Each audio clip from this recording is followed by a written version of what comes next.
Welcome back. In the next couple lessons, we're going to take a look at adjusting exposure. But first, we're going to explore exactly what exposure is. So when we're talking about exposure, we're talking essentially how bright or dark a shot is. But it's a little bit more than that. It's not just the brightness or the darkness of a shot, but it's actually the quality of the detail that is presented in the image, which comes from a couple things. How sensitive is the camera and how much light is being let into the sensor? This image on the left, we would probably consider underexposed. You can still see some detail in the skin here, but it's so dark that things don't really seem normal. And unless you have a really specific reason for having the shot look this way, generally not what you would want.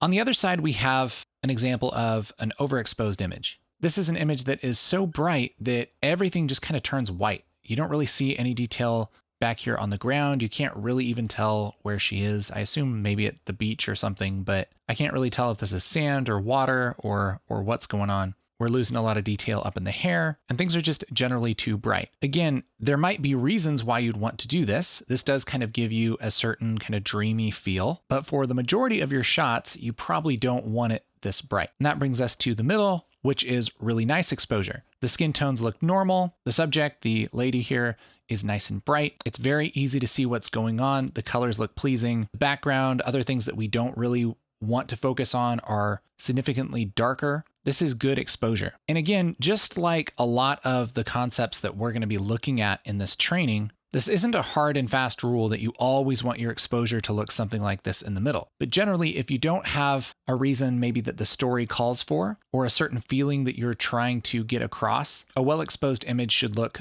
the most like what we have here in the middle.